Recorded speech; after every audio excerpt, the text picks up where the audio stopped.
Team India యువ batter Shubman Gill కష్టకాలాన్ని ఎదుర్కొంటున్నాడు. Form కోల్పోయిన గిల్ తిరిగి లయను అందుకోవటానికి తీవ్రంగా శ్రమిస్తున్నప్పటికీ పరుగులు సాధించలేకపోతున్నాడు.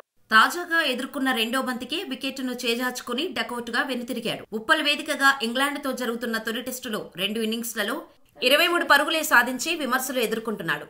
2 ఇన్నింగ్స్లు కలిపి గిల్ 68 బంతుల్ని ఎదుర్కొన్నాడు. కానీ సమర్థవంతంగా డిఫెండ్ లేదా షాట్స్ ఆడిన బంతుల్ని చాలా తక్కువ. తొలి ఇన్నింగ్స్లలో గిల్ 16 పరుగుల వద్ద లైఫ్ లభించింది. కానీ దాన్ని సద్వినియోగం చేసుకోలేకపోయాడు. జో రూట్ బౌలింగ్లో క్రీజు బయటకు వచ్చి భారీ షాట్కు యత్నించాడు. కానీ అది బ్యాట్కు సరిగా కనెక్ట్ కాలేదు. అయితే సూర్యుడి ఎఫెక్ట్తో బెన్ స్టోక్స్కు గాల్లో బంతి కనిపించలేదు. ఆ తర్వాత కూడా గిల్ జాగ్రత్తగా ఆడలేకపోయాడు. వరుస వైఫల్యాలు గిల్ను ఒత్తిడికి గురిచేస్తున్నాయి. యశస్వి జైస్వాల్ రాకతో వన్డౌన్లో వస్తున్న అతడు పరుగులు సాధించలేకపోతున్నాడు. గతేడాది మార్చిలో అహ్మదాబాద్ వేదికగా ఆస్ట్రేలియాపై సెంచరీ అనంతరం అతడు టెస్టు ఫార్మాట్లో లయను కోల్పోయాడు.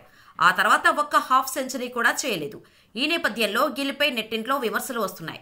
గిల్ తన స్థానాన్ని కోల్పోయాడని, తిరిగి జట్టులో కనిపించడం కష్టమే అంటూ నెటిజన్లు తమ అభిప్రాయాలు వ్యక్తం చేస్తున్నారు.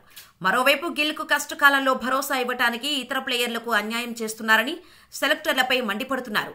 ఫామ్లో ఉన్న సర్ఫరాజ్ ఖాన్, రజిత్ పటిదార్, పుజారా, రుతురాజ్ గైక్వాడ్ వంటి ప్లేయర్లకు అవకాశాలు ఇవ్వాలని డిమాండ్ చేస్తున్నారు.